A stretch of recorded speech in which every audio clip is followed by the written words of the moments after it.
Hello and welcome to the fourth episode of the Bloom Seed Library podcast. I'm your host, Dave Maxwell, and I'm also the founder and president of the Bloom Seed Library here in Bloomsburg, Pennsylvania. The purpose of our podcast is to provide you with information about gardening, landscaping, biodiversity, seed saving, permaculture, and other topics that may be useful to you as a gardener or seed saver. Previous episodes can be found on podcasting platforms such as Spotify and Amazon, or by visiting our website, bloomseedlibrary.org.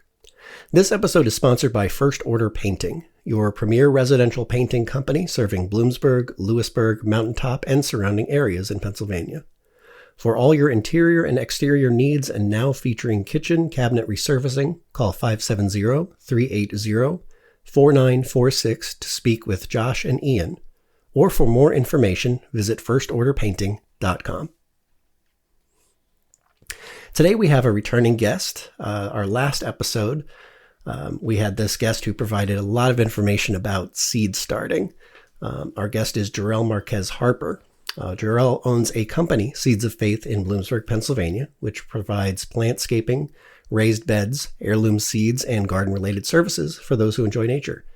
He's given presentations for us and with us at numerous educational events hosted by the Bloom Seed Library, and is all around a wonderful source of information for all things plant and soil related.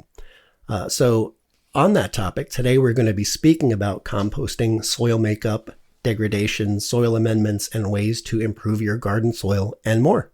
So Jahrell, welcome back. I'm glad to have you for another episode, 2 in a row. How you doing, Dave? Feels good. Happy to be back again. All right, let's chat. So let's just jump into it. One thing I didn't in the last episode is I didn't really go into some of your past here, and I think that might be beneficial for people to hear since you're providing such good information. So how long have you been working in this field, and how did you get started? Well, I didn't get started in the traditional way. It wasn't me out there working in the field or anything. I actually got started, had to be about 8 years ago. I was living at a building in Bloomsburg, actually on 5th Street. A lot of people know about this building. It's actually a really good place to be. But the owner, Lance, there, he was an amazing man, honestly. He was really good, very knowledgeable in farming, agriculture, and just about everything. So he passed down a lot of his information to myself and a lot of people in the building. One of my friends, his name's David also, he lived there with the building with me. He actually got me into gardening when I was pretty much having my first child. I was going through a lot of craziness in life and trying to get myself together. So he got me into something to just focus on and to relax and chill out. And, we tried hot peppers that we grew together and all that good stuff. So, he really taught me about the garden and, what it is to sow a seed, what it is to really grow stuff. And I wasn't really super interested until I kind of saw him spreading out the compost on it. And I'm thinking what are you doing? Why is this nasty stuff going on? Why are you putting all the old food on the good food? That's not a good idea. And it was throughout that whole entire explanation of, compost, what it is, how it breaks down and feeds your plants, that I was just like, oh yeah, I love this. It's a never ending cycle. Yeah. So that was kind of when I started my journey with plants and nature, period, and from then on, I've been gardening a lot, and I've been, trying to help out different people within landscape companies. And, I work with my buddy Noah for a little bit. I'm now in school. So, it really kind of pushed my knowledge even further, right? But I would say, that 8-year journey, 8 years ago is when I started.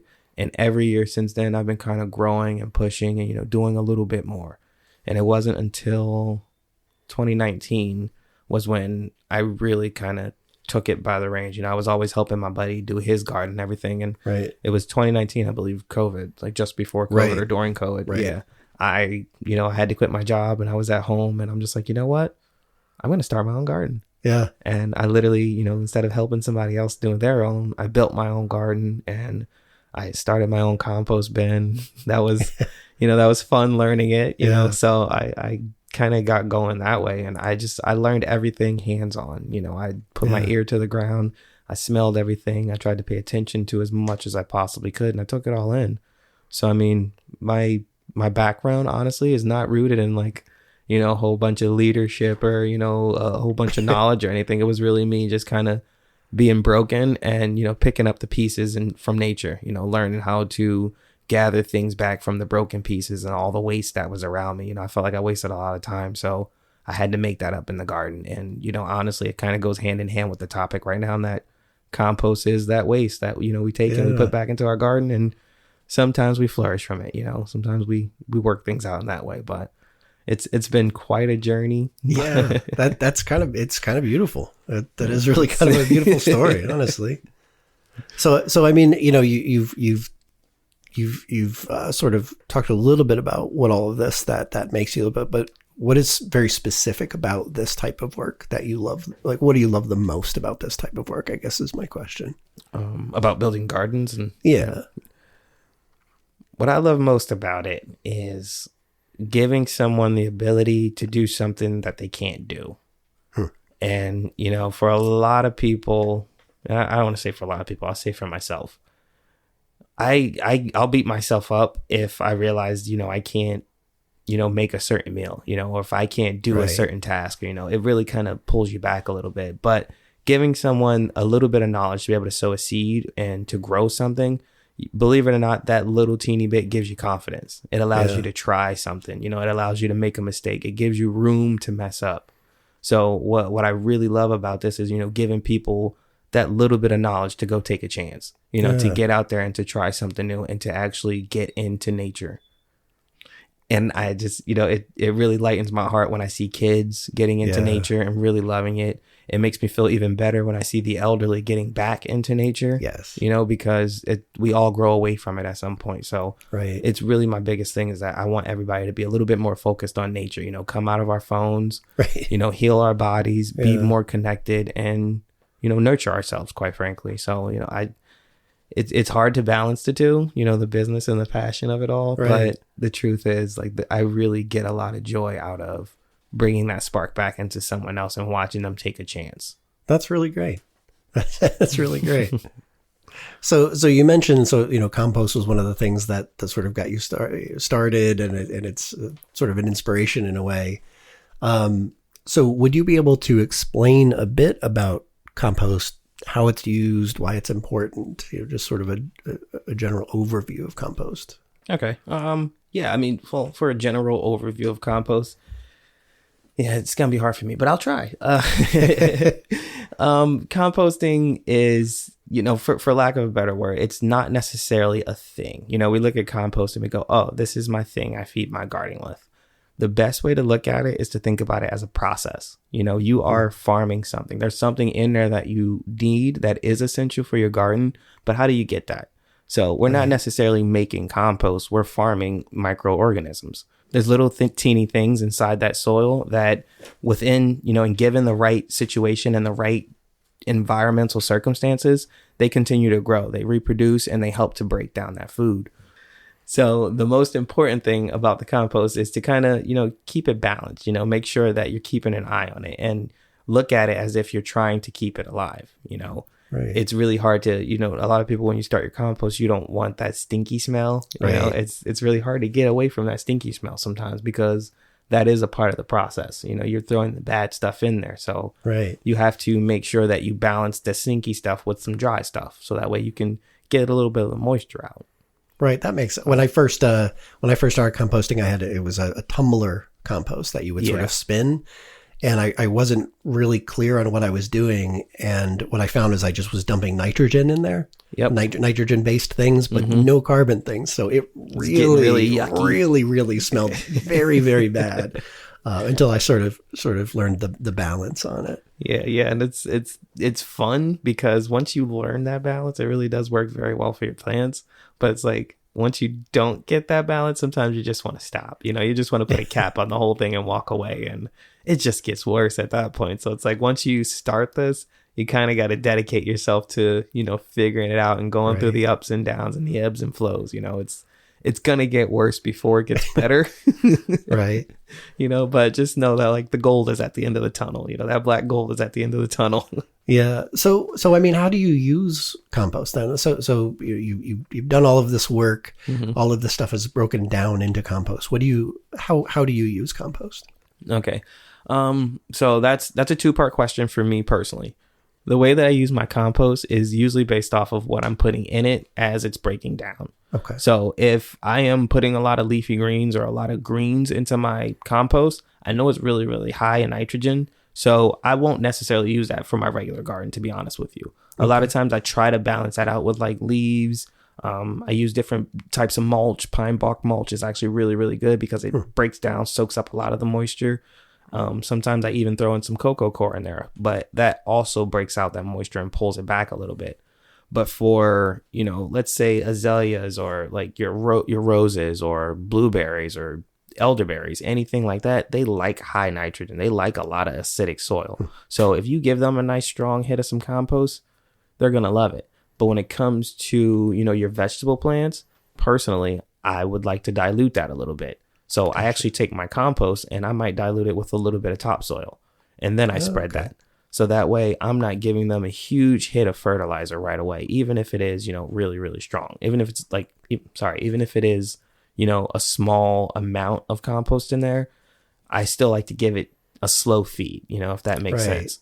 Yeah. So if anything, I would be very careful with your compost. I wouldn't put a huge layer on, all the time, because that would cause a toxicity within your soil sometimes. Okay. And toxicities can lock out nutrition, which means like you very well may have iron and magnesium and sulfur in your soil, but because you have so much of it, it calcifies and it becomes completely unusable to your plants. So I see. Yeah, then you just have a stinky garden then. Right. So you want to be very, very aware of how balanced your soil is when you use it. If it seems like it's really, really wet and a little bit stinky, then you know that it's probably a little bit more high in nitrogen. Right. You want to give that to those nitrogen loving, moisture loving plants. You don't necessarily want to give it to something in your garden because you may be overfeeding it. But if it's more on the dry side, then you can kind of moisturize it. You can use it a little bit. You can mix it into your garden and you know that it's safe. So like I said, that was a 2-part question for me. Sure. Only because within my composting, I try to separate the way that I compost. Like I even tell my girls, we have one on the left that a lot of our orange peels goes in. I don't want all the orange peels in this one. Right. I don't want a bunch of eggshells in this one because I did a soil test on my own garden and it's not a problem to have too much calcium. Well, it is for tomatoes, I believe, but it's not a problem to have too much calcium in your soil, but I have way too much calcium in my soil. Can you guess why? It's just too many eggshells. We love eggs. Yeah. So, it's like you gotta look at it that way too. Like your compost is actually a little bit of a reflection of what you eat. Right. So if you're eating a lot of acidic foods, you're going to have a very acidic compost. So you have to watch that. You have to be careful with those orange peel, all the lemon peels, the limes, if you eat a lot of those things, because I have children and we eat a lot of fruit, a whole lot of fruit. Right. So we try to actually put a lot of the orange pills, the lemon pills, all those rinds in one bag, and I broadcast those across the bank. So that way they break down out there. I don't necessarily want all that within my compost. And if I do want a very high acidic compost, I will create that, using those orange peels, using some banana peels, calcium, crush it up really good, mix it in there. You can actually almost create a cocktail once you kind of start experimenting with it a little bit.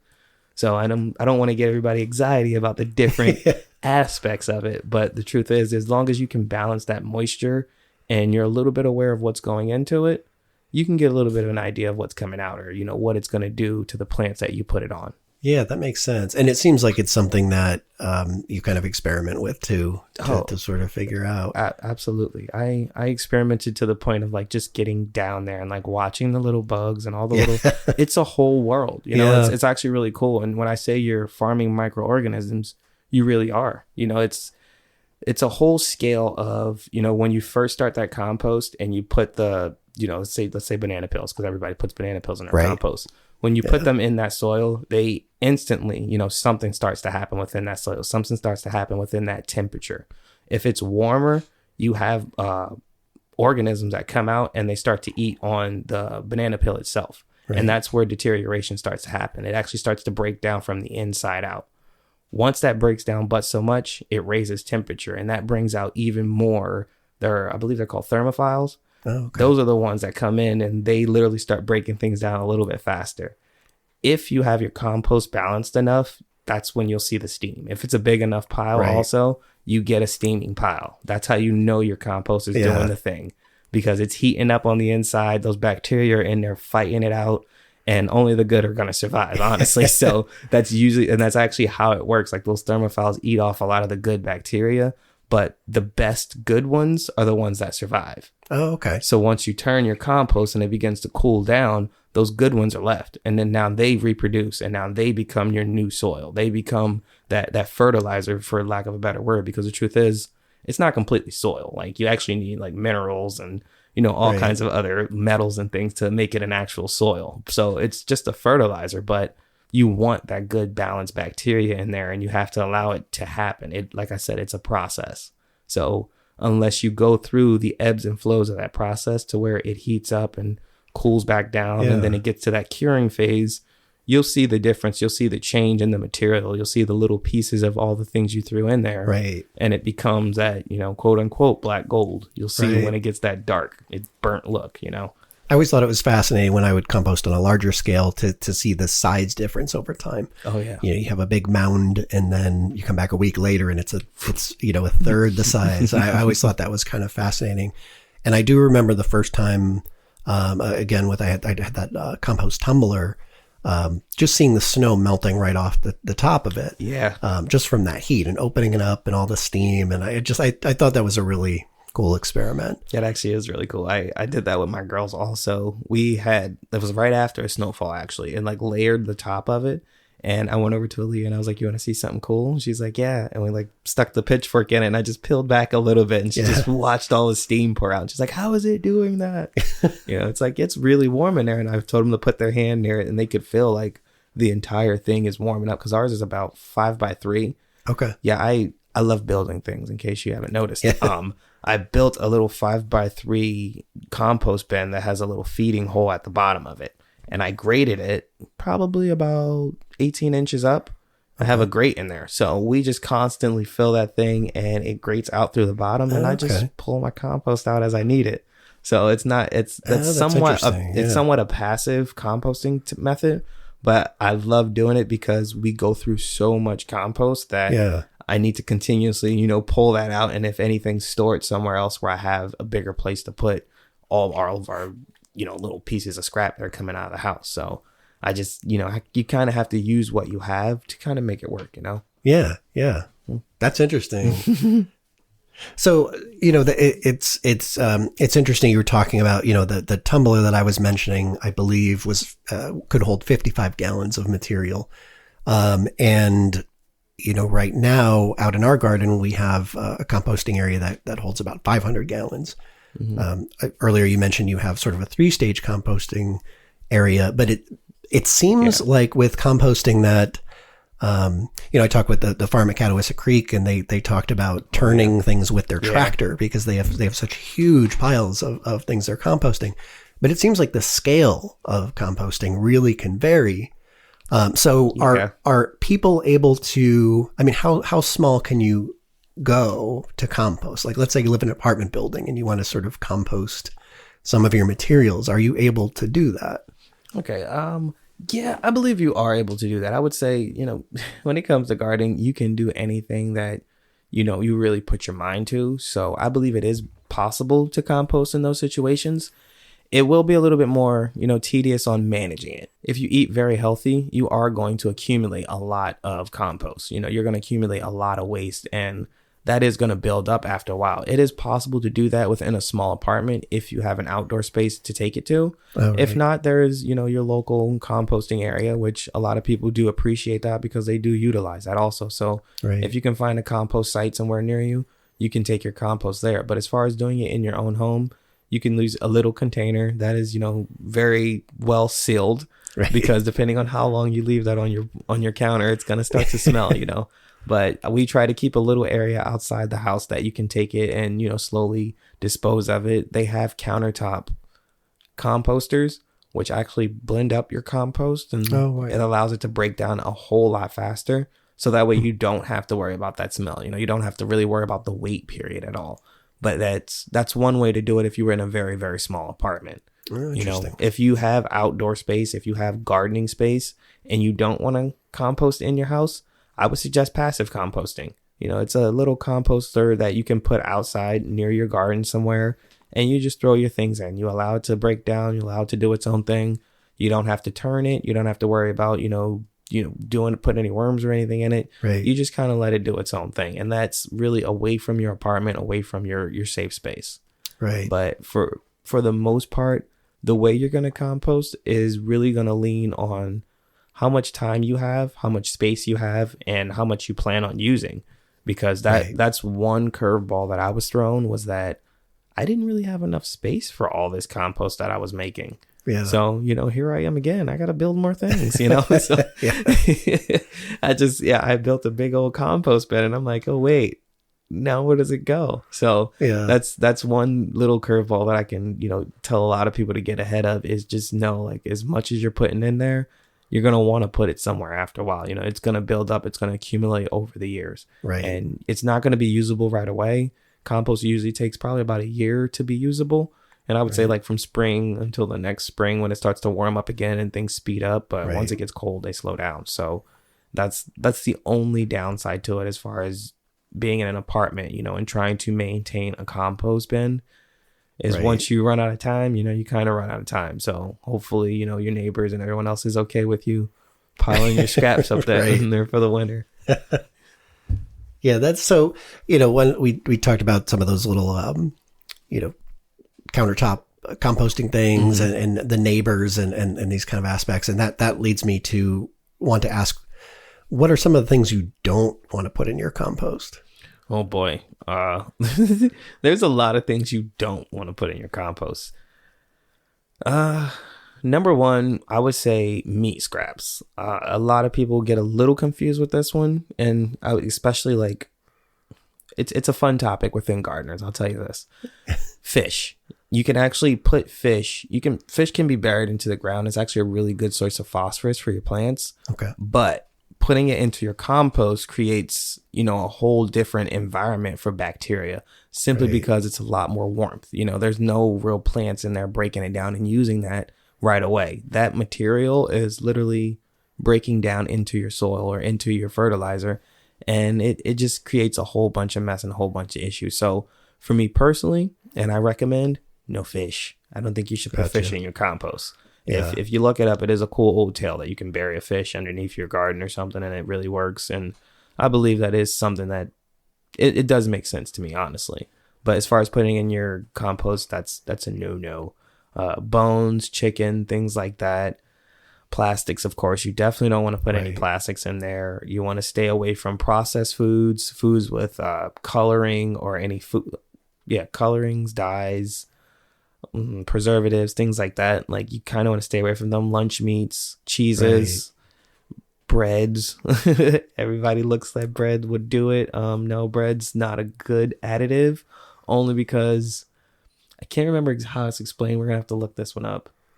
But the way the sugar structure is in bread, it doesn't necessarily break down back into what it was. Oh, I see. So once you put bread into your trash or bread into the compost, kind of becomes something totally different. So bread is actually another one that you should, refrain from putting that in your compost. That's interesting. And litter. Sometimes, all right. I have, once again, two different composts. When you take a lot of your litter sometimes from like trees, for one, you want to make sure you're not getting seeds. You can get a lot of seeds sometimes, and that will become a headache. Seriously, it will become a headache unless you're ready for it, or you're going to till them in, or you wait for the seeds to pop up and then you till them all up really good, because it kind of does help in that way. But that's one thing that I try to be careful of, is when I do pull those things from out the yard, I want my grass clippings. If I can get just leaves, I'll get just the leaves, or get the top part of that pile, if that makes sense. Right. If you rake everything into the pile, get the stuff on top, because the seeds and all that will fall to the bottom. They'll naturally sift through because they're smaller particles. So if you grab the leaves off top, you should be better off, But that's, just a little thing to think about, just to look forward, because I have had that happen where I cut down bittercrest. There it is, hairy bittercrest. I went crazy, and I was just trying to get it all out of the yard and just trying to take care of all of it. And I was not thinking about what I was doing, and I put it right into my compost. Oh boy, so you're creating a sort of perfect environment for it to grow. Let's just say I started spread. a new compost bin the next year because yeah. I was so sad at it, and I'm pretty sure I could have kept going. I didn't have to like start from scratch, but the idea of trying to kill those weeds out or Right. totally like just chasing them, I didn't want to have to do that. You Yeah, know? that So makes sense. I've learned that lesson, and a lot of times you don't learn that lesson. You keep composting, you throw everything in there, and then you're wondering why you're fighting these problems, but it's based off of what you put in your compost. Yeah, that makes sense. That makes sense. So we talked a little bit before coming into the studio today about new soil amendments that you've been excited about. You were talking about some things you've been learning in classes. Would you be able to share some of that information and how it could apply, even to small gardeners just trying to get their soil into shape? Okay. Yeah, I mean, the really cool thing I learned in school was pretty much about like soil structure itself. The first time I actually completed a compost bin, and I got that black gold, I just held it in my hands and I smelled it and I'm like, oh yeah, I can make soil. I got some dirt. Like I got this thing right here in my hand. But one thing that I completely missed was that like there's minerals. There's so many more minerals like involved in it. Like there's a whole process behind how the earth makes soil. So when we look at our fertilizer, we look at our compost that we're making, we are missing some of those essential minerals, and there are 17 essential minerals. Please don't make me quote all of them. But, just like the basic ones like iron and, magnesium and sulfur, those things are naturally in the soil, but they're only there because of the rocks and the soil makeup that is underneath. Okay. The parent material or the area that you're in releases, releases different minerals for your plants, or it releases different minerals based off of the compaction and how things shift and flow. There's different sand, silt, or even quartz or even slate, those things are in the ground. And as they break down and become little minerals and become other things, the organic material above is what breaks those down. Oh, that's interesting. It's I never would have thought of that way. It's actually like really, really cool at how like the organic, and hopefully I can send you a picture of this, but like the organic material like sort of works its way down into the less broken down parent material, or the more broken down parent material. Sorry. Okay. And this is like the B level of the bedrock. And once it gets all broken down, the lighter pieces of metal float back up. Oh, wow. You get the lighter metals in your soil. And that's where some plants actually reach down for that. Their root system goes all the way down for that, and it's the cool, just the whole world of like how it all works together. Yeah. That really helped me realize like there's so much more to your soil makeup, and if you run into any issues of like toxicities or deficiencies within your plants, you got to try to remember like there's a whole nother physical world of it. Right. I look at compost as like the spiritual world of everything. This is the inner workings. These are all the nutrients, these are the things and how it like operates, and this is the little piece that it needs to feed and to eat. Yeah. But over here are the physical things, and this is how it builds its leaf structure. This is how it builds its the outer cambium layer of the stalk that makes it strong. This is how it bears fruit because it uses calcium and things like that. Like these are where the heavy metals start to come into play. And that, I had that clicky moment where it was like, cool. Whoa, wait. Oh, okay, I get it. Like, there's a huge world out there that we don't realize it until we really just start to kind of dissect it a little bit. But that was, and I really hope to be able to go more into detail on that very soon. Of course, I'm at the beginning of my research, right? But I hope to go into more detail about it. But just knowing that, compost is a very, very great additive to your soil. Any organic material is always a really good additive to your soil, but you have to remember to balance it out. To get really good soil, you also need minerals in there. You also need some, heavy metals or some light metals. You have to mix it in. So topsoil, don't be afraid of it. Check it out, look at it. They say that you don't want rocks in your soil. No, you don't want a bunch of rocks and all, but that is a very, very important part of your soil, to be honest with you, because that allows it to break down. It feeds those certain little parts. That's interesting. Yeah. And it takes time, but I look forward. That's one thing I really look forward to, is trying to create an actual soil, or, aid that process, should I say, because we can't create it. It takes time. It's a process, quite frankly. But being able to Yeah. take some bad rocky soil and add compost to it and slowly amend that soil to something that you can plant right into the ground, that's the ultimate goal when it comes to creating really good compost. You can start with a raised bed, but Yeah. hopefully eventually, you can remove those raised bed walls and just, let that be Yeah. your planting space, depending on where you are. I don't know. That's kind of fascinating. And I've talked to, quite a few people who use the seed library who've, said they're trying to get their soil in shape, or they have sort of issues with soil. And even here, there's certain things like whenever we plant corn, it grows about 2 feet tall and then that's it. And Nothing. stops. Yeah. And so, Clay. it is interesting to think that there's a whole sort of holistic world that you have to create in the ground for your plants to grow. You can't just throw it in the ground and throw some fertilizer pellets down and then go from there. And there's just like it's that's exactly the thing, is that there's a whole nother world down there, and it actually gets a little bit more compact. There's different aggregates down there. There's different little particles floating around, and some plants can penetrate that. Some plants can get through that. Some plants love that cozy little tight hug on their roots, but then there's others that are like, no, if I don't like this, I'm going the other way, so it's definitely that little play on, it's a dance, quite frankly. It's a really cool dance that they play, that the organic and the rock or the parent material that we stand on, they work together and they create the perfect soil.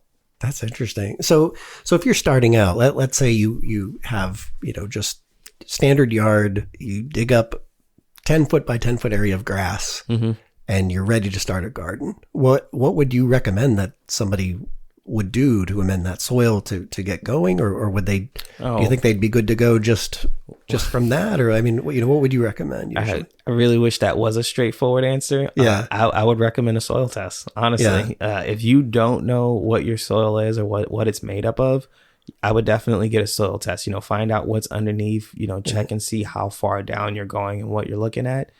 If you don't want to go the soil test route and you want to actually try your hand at doing a few things, I would say take a stick, poke down about a foot. And if you can, use a hollow tube like PVC or something. You want to go all the way down about a foot, get a good amount of soil that you can look at. If you can tap that out on the ground, take a real good look at it, look at the compaction of it, see if it's made up of more sand, silt, or clay.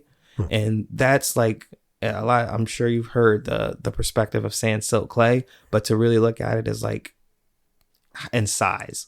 Your sand is the biggest, your silt gets smaller, your clay is really fine and thin. Right. So when you can look at your soil in that way, that lets you know how much moisture you have, how much minerals you have in your soil.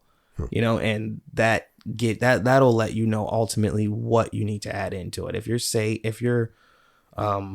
soil is actually like really sandy, let's say it's sandy, very dry, you go to pull it out, and you're tapping it and it's just flaking all over the place. Right. You definitely want to add moisture, but you also want to add organic material to hold the moisture. Right. So getting a soil test will actually tell you exactly what's going on. It'll tell you exactly what that sand is made up of.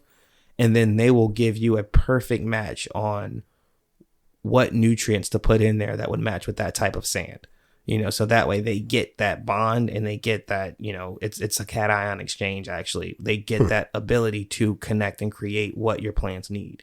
Oh, wow. So that's one thing that I will say comes from a soil test, is that like, if you don't know what to plant at all and you're starting from scratch, definitely test your soil, because that gives you an outlook on what you can do to get what you want, because then you get a bunch of different perspectives. You get a bunch of different options at that point. So, you just want to check it. There's another ribbon test that you can do. Grab your soil in your hand and you just pinch it between your pointer finger and your thumb, and you see how far you can stretch it out. If you can stretch it out, that means your soil is pretty, it has some organic material, it has some structure to it, it can hold, and you may not need to do much to it. But if you go to press it and it just falls apart and crumbles in your hand, you're probably looking at like some dirt looking stuff. You kind of want to, you're going to want to amend that a lot. You're going to have to do a lot of work to it. But that's just a few little tricks of that, just to see what's going on there. That's interesting. So it seems like, if you're trying to get into gardening, you're really serious, you want to do it, you want to produce food or whatever, it might really be worth it just to get a soil test. Yeah, get a soil test. It definitely, that gives you the best leg up. You don't want to waste any time. because that's a real good setback when it comes to gardening, is when you do so much, you put so much work in, and then it's blah, Right. you know. So Right. you want to put your best foot forward, always do your best, and I think that really allows you to give a look at where you're going. You got to know where you're starting at to know where you're going. Right. So let's say you dig out the area you're going to put your garden in, and it's just like you said, it's just dusty. It's not holding any moisture. It's just falling apart. What would you recommend a person could do to try to amend that soil a little bit? What type of material could they put in that soil? I would instantly, I want to refrain from that one. I'll say that one last. Compost, organic material, and compost. When I say organic material, that means like leaves. Like I said, grass is the one I kind of want to stray away from. I'll save that one for last. But leaves for sure. If you can get like any types of mulch, like some mulch are actually really good. They don't hold a whole lot of nutrition, and they also don't break down very fast. But if you're looking to slowly amend your soil, you can definitely put in a layer of mulch and till it into your soil. Get it all mixed up really good, water it down, and give that mulch some time to break down. Like I said, that's much longer route. I would say compost, worms. Putting worms in that soil allows your compost to almost, multiply in a sense, because they break that down. Right. They their poop is pretty much black gold. That's that good stuff that you get when you allow your stuff to break down. They are little mobile decomposers. Right. So if you put some moisture and some worms in there, those worms will make home in there, and they will slowly, dig more tunnels for your plants. They allow more to be able to grow there. Another little trick you can do with that one, which I actually love, is clover. Clover is a nitrogenating plant. So when you put that into your soil, it actually adds nitrogen to your soil. Right. So if you want to turn an area into a gardening area or a farmable area, till it up really good. Put some clover in there. Allow the clover to seed, allow it to come to flower, and then you till it again. And that puts nitrogen into the soil, and then that puts those leaves back into the soil. And that feeds your garden. The more nitrogen, and I say this very lightly, but the more nitrogen you have, the more moisture you have. So if you have a very dry soil, that's because it's more on the basic side. That's because there's so much more, minerals and stuff in there. And there's so much more brown material and that carbon material in there that it's not holding on to any nutrition. Right. So you want to add the nutrition. That nutrition raises your nitrogen and allows things to balance out. And it also keeps moisture. So if you have that really, really dry soil, you kind of want to add some greens to it. If you think about it like compost, you want to add some greens. You need some nitrogen in there. So that's how you kind of bring it back to life in a sense. That's interesting. Yeah. So here, when we first dug out the food garden here, the soil was just mostly clay. Mm-hmm. So what we did is we dug 2 feet down, took all of that out, and we got a bunch of compost, and we basically mixed 2 parts clay, 1 part compost, but we also took, just some leaves and stuff from the property, and we just sort of mixed that back in, and we just let it sit. And the next year, it got a lot better, but every year now for the last 4 years, the soil's gotten better, from that. And so, we didn't get a test. We didn't, we sort of, I'm sure we could have done things much better than we did. Like I said, corn still doesn't grow, but I noticed that, in my experience, it seemed like it was a patience game. So we're 4 years in, and now things just grow so well in that soil, even with having no idea what we were doing. So. And you still, honestly, it still sounds like you paid attention to what you were doing, and you kind of just grow and you adapt as you go. You don't necessarily have to have a plan, and you don't have to have a soil test, but as long as you know that you're going to have to change and adapt, that's okay. That's a part of the journey. That's really a part of learning. And as far as your corn issue, it might just be the clay. They have a deep tap root. So once they hit clay, it's like, no, nothing, bro. I'm done. Like, our garden's like a bowl. They won't fight for it for some reason. It's like a clay bowl with good soil in a bowl shape, essentially. It sometimes works that way. My garden, I started it. Well, I have a few of them, but there's one that I have that's 5x8. And it's like my my pollinator garden. I throw a bunch of different things in there. I like different flowers and stuff. But I actually constantly put fertilizer in there, or compost. I allow a lot of compost in there because I have berries. I have a lot of flowers in there. So I have to compost it. Well, I have a cool little ring of dandelions and all kinds of flowering things all around it. And I like to think that my constant adding compost, me adding into that soil, it wasn't good soil at all. I put topsoil and compost on top of rocky, nasty soil. Right. So to see flowers, blooming up out of the soil that's around this bed shows like it leaches out, it spreads a little bit more. So as you put it in, it does help the area. Just keep at it, just keep pushing at it, and it's going to spread. It's going to slowly grow, and you can, work on the soil around it. It's a process and it takes time. So when you start it, it's just cool to watch it happen, watch it unfold. That's cool. Yeah. So I guess, one last thing I want to ask, so, we're just entering the growing season right now. It's spring. Mm-hmm. But once the growing season ends, is there anything that can be done to the soil? I know you talked about adding clover in, and that brings nitrogen in. Is there anything when people are sort of closing up their garden for the season that they could do that will help their soil be even better for next year? Oh yeah. One of my favorite tricks to do is the compost. And as I said, I have a 3-bin method, but you can also do this, like even if you have a 1-bin method. The compost on the top that is not completely broken down, if you can get to one of your gardens, pull them back. I would say go down about maybe 5 to 6 inches. Get a little bit of depth. Put that stuff inside your garden. Put that in there for the winter. Okay. Allow it to warm up because it actually will break down. The worms get something to eat. Okay. And they'll eat that up. They'll take care of all of that for you throughout the winter. If you're not using your garden at all, this is one way to cut back on your compost and actually get a jump on using that compost. I see. It's not going to break down throughout the winter. It might break down a little bit if you continuously turn it. But you can get a jump on your garden in that way. And you can also get a jump on cutting back your compost for the winter. Because you're not going to be able to use that, for another few months. So you kind of cut back on that. That's what I like to do, is take that stuff that's kind of a little decomposed.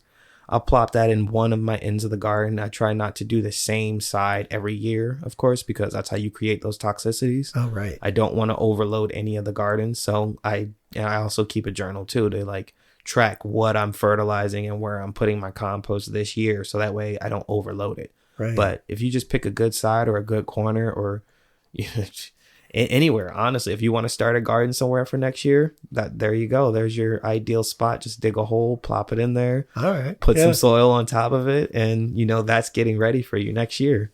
So I mean, that's one way that I definitely jump on it when it comes to my compost, getting all those getting all the nasty stuff out of there and laying it down, getting it in your garden and trying to tuck it away a little. If you get one last good turn on your compost, right, and pick another section where you throw your waste at for fall or winter, so that way that stuff in winter can continually break down and it'll actually be ready for spring. Oh, that's cool. And I hope I was able to separate those two as I spoke it, but yeah, I think so. Yeah, you want that to be its own separate process, so that way you don't, you have something for the spring when it comes, and then you're also starting on your next year's compost. Yeah. So that's how I slowly moved my way into a 3-bin situation, is that, I started with one that I was just turning and dumping. And then I'm like, all right, now it's empty. So I got another one that I could throw some stuff in. This one's breaking down. I'll stop there and throw it in this one. And then now I'm throwing into the right one. The left one is breaking down constantly, and it's almost getting completely tilled through. That's the one that I'll actually throw into my garden. This guy we're tilling all winter, and then come the next fall or next spring, when everything's done, if I have to feed anything, I have something here that I could use. It's not completely broken down, but it's there and it's ready, which leads me to my 3rd bin. Now I have three cool bins that are every year I have one of those to pull from, simply because I'm just constantly rotating. I take one of them and I put it into my garden. This is the one we're throwing in. This is the one that has a year to wait. Right. And then the next year I grab that guy. So it sounds complicated, but like I said, when you start with your one compost bin, you'll realize, it starts to run out quick, and then it starts to fill up even quicker. And then you get to the situation where it's not running out as much anymore because I can't really use it. I don't have to use it. So it's building on me. So it's just, it's an adapt and overcome situation, and always look forward to the outcome, because what you're doing right now is you're farming these microorganisms, and you're looking for a great product to be able to get your vegetables where you want them to be. That's cool. That's great advice. Thank you. So. Yeah. Well, Jahrell, thank you so much. I really appreciate you coming back again. I'm sure, I will try to see if we can have you back on more. You're just always such Definitely going to try to think of some more topics. This would be so much fun. Yeah, you're such a great source of information, and you really help out the community. I really appreciate it. So for those wanting to know more about Jahrell and his company, or if you want to reach out to Jahrell to talk about soil testing, more questions about gardening, anything like that, you can reach him if you go to facebook.com/soulseedsoffaith. And as always, we thank you for listening to our podcast. And remember that listening, sponsoring, and donating seeds and materials helps us maintain the seed library, support our community, and provide content like this podcast. For more information on the podcast, the Bloom Seed Library, and more, please visit our website, bloomseedlibrary.org. And if you'd like to reach out to us for guest appearances, sponsorship, or simply to say hi, please email info@bloomseedlibrary.org. Until next time, from the Bloom Seed Library, we wish you well.